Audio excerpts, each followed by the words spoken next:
Well, today I wanted to do a video of just some of the very basic cuts that a beginning woodcarver would do. I noticed looking at a lot of the videos that are on YouTube and some other places, a lot of carving starts with an assumption that you know what you're doing.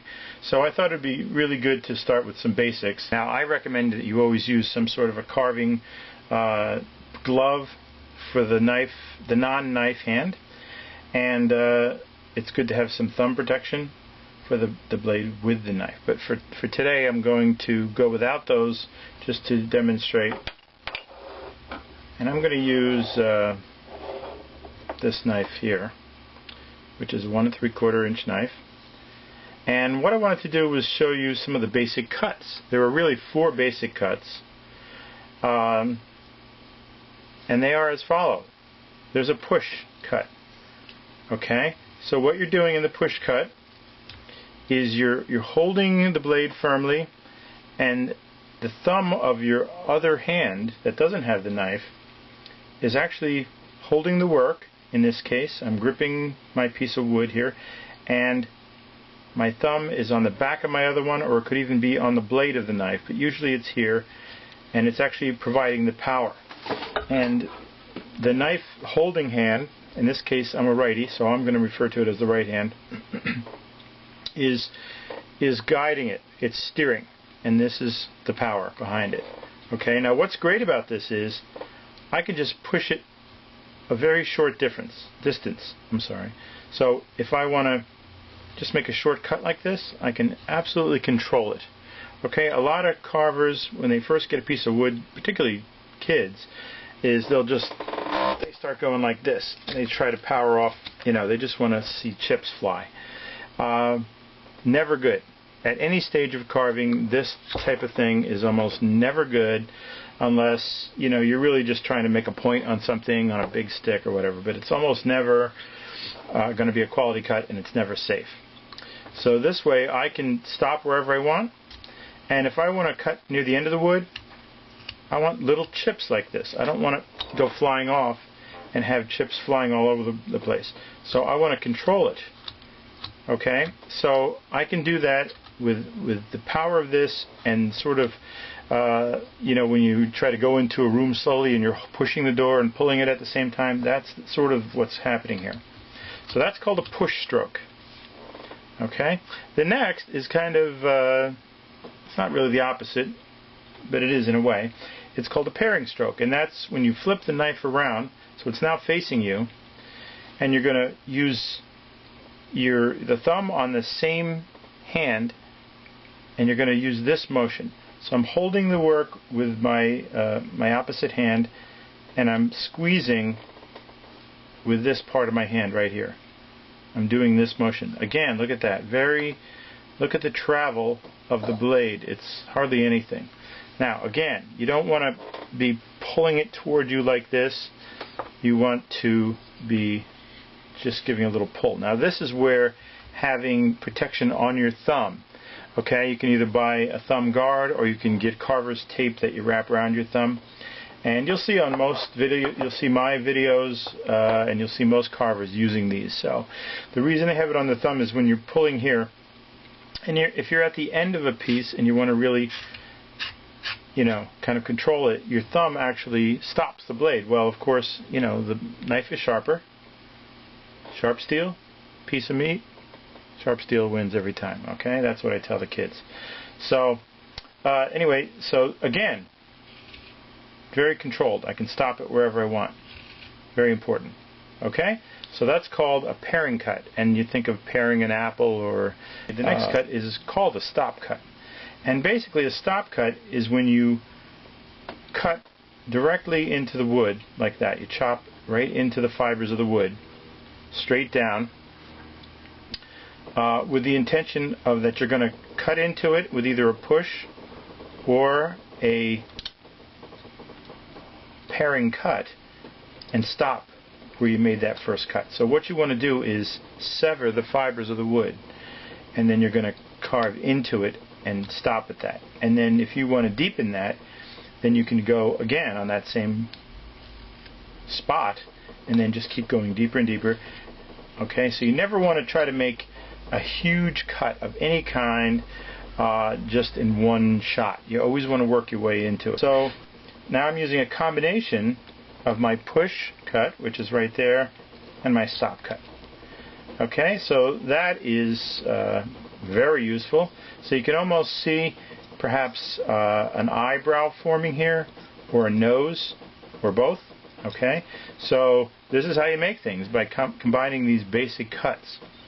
And the next one is called a V cut, which is an angled stop cut. Okay, in a way, and then you're coming back in the other direction. And what you're doing is you're flipping your knife back and forth from this position to this position, and you're able to keep a very controlled angle, and at the same time you're pushing the blade in. Okay, you're never forcing it in with this with a knife-bearing hand. You're controlling your angle with that hand, and with your thumb or your other hand, I'm gripping the piece of wood and I'm pressing in with my thumb. And then when I want to come back the other way, I am kind of bearing down a little bit with this hand, but I'm not using my whole arm. I'm just kind of using a little bit of this. And notice how I have this thumb here as just kind of a pivot so I can control it. And I'm actually just pressing down using my wrist and my forearm, but I'm controlling it, the sort of the direction and the distance of the cut. So notice I'm flipping the blade back and forth and meeting in the middle here. And you know, a lot of uses for that cut as well. So now what we want to do is make a little project using these basic cuts, okay? And we can remind you of the cuts.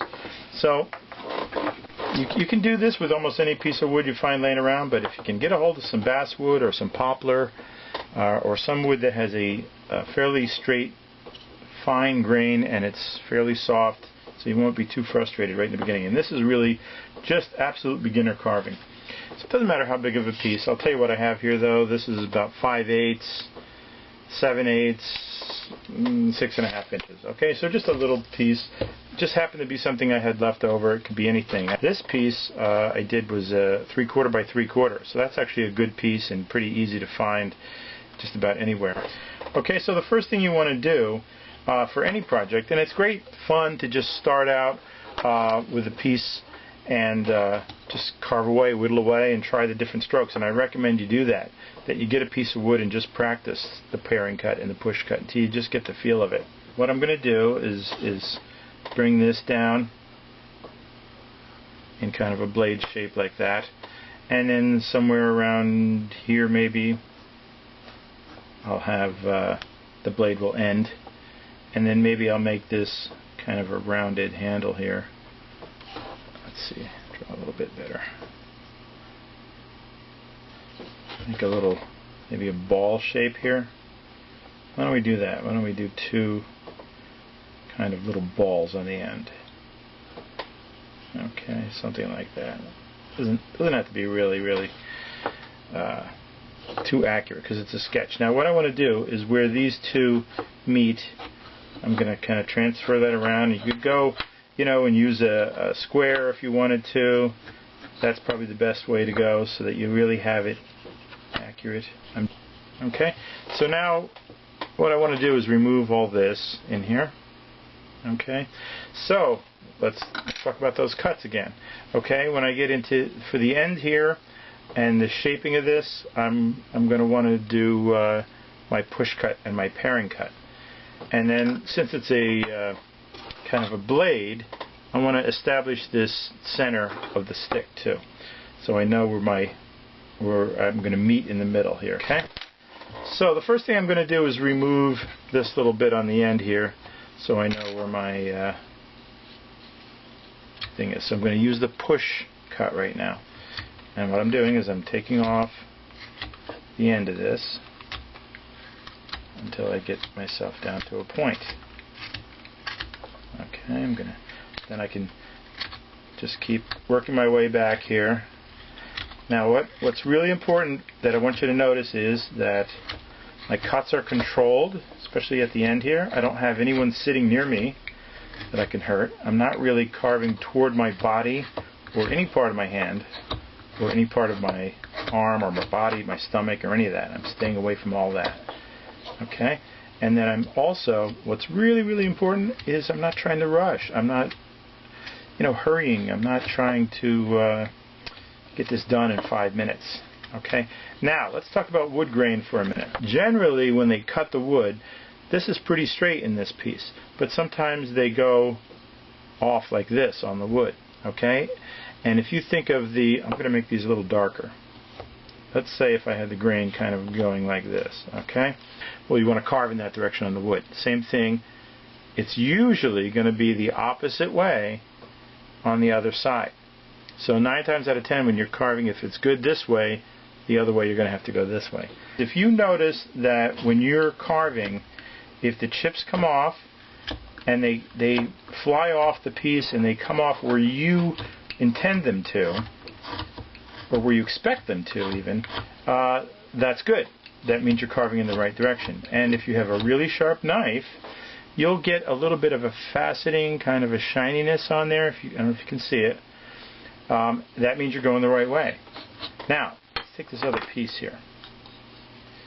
If you notice the piece starts to break off, not where you're intending for it to cut, and the knife starts to grab and pull itself in a little bit, that means you're going the wrong way. That means the blade is the grain is very strong and it's trying to pull the blade into that direction. So when that happens, then you just got to go the other way. And by go the other way, I mean flip the stick the other way or change your knife direction, one or the other. You can do both. And so if you're doing a push cut and you notice your blade starts to grab a little bit, you just flip it and do the paring cut. Okay, so now I kind of made a little point on here. Okay, so that's just sort of getting rid of some of the wood. Now I probably have a lot here to take off if I want to make this into a real letter opener. I want it to be fairly thin. But for today I'm just going to show you how to kind of taper it. Okay, so what I want to do is I want to have a center line on all sides here. Probably should use a ruler, but you see what I mean. You can do it with a ruler, but you want to center here, so that you know when you're removing wood where you want to stop.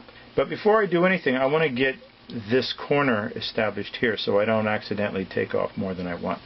So what I'm going to do is I'm going to do my stop cuts, or my V cuts. I'll actually do a series of V cuts. So here's a V, and I'm trying to aim for that cross line that I drew before. So I have this line here. So I want to aim for that in this manner so that I get a V. Okay? And I'm going to do that on all 4 corners. And the important thing here is to never, never, never try to twist it or pry it out. These blades are very thin. They're sharp, but they're thin, and they're hard metal, which means they can break. They won't bend on you. And then also you'll chip the wood in a way that's not going to be good for your project. Okay? So you always want to, if the wood doesn't pop out, if I didn't go deep enough, go in again and make sure it comes out. Okay? So now what I'm trying to do is establish this separation between my blade and these little balls I'm going to create here. Okay? So you can see that I keep checking to make sure that I'm going in. And I also want it to taper in this way into the ball.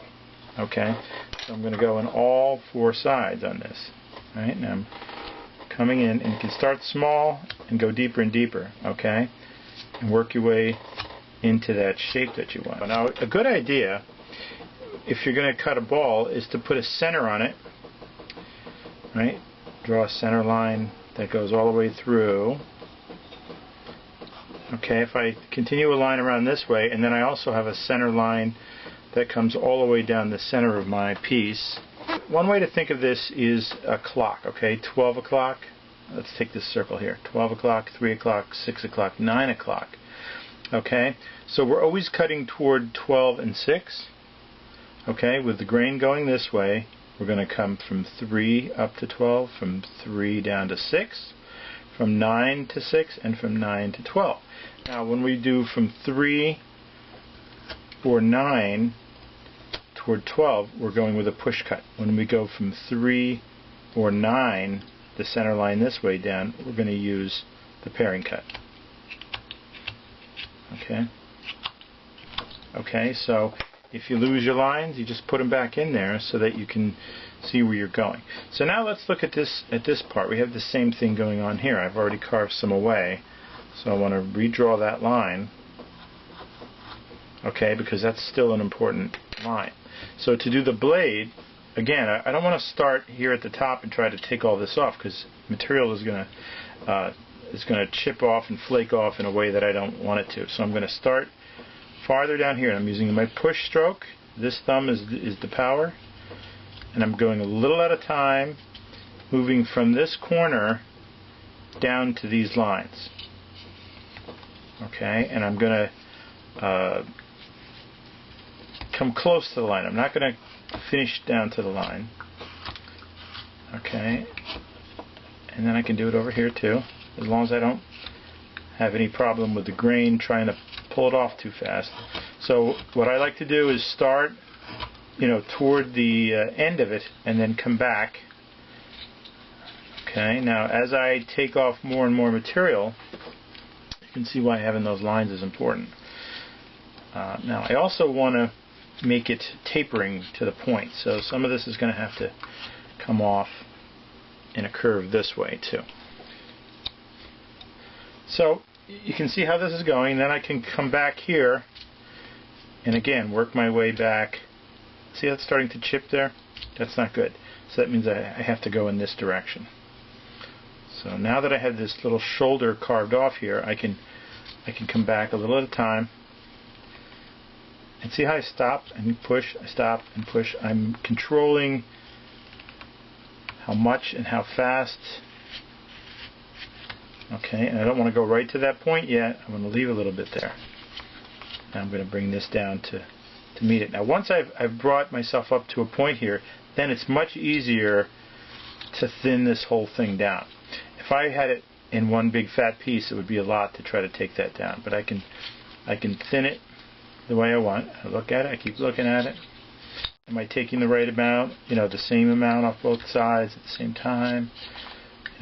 So obviously I want to leave a certain thickness in the middle here and then taper it down, but not this full fat piece. But it's a great project, and the knife is a great way to understand how to cut with the grain, how to use the paring cut, the push cut again, the stop cut, right? The V cut. All these cuts are in this project, so it's a great little project. So I'll show it to you at the end when it's finished. But that's it for instructions. So I hope you get some wood and start carving and try this little project. Get yourself some sort of a knife, a good quality knife. Also, if you buy a good knife from a good company, a lot of times they come really sharp already, and that teaches you what it should be. So then when it's less than that, you'll know you got to strop it or whatever you have to do to bring it back up. Okay, so thanks for listening, and I'll have another project for you soon.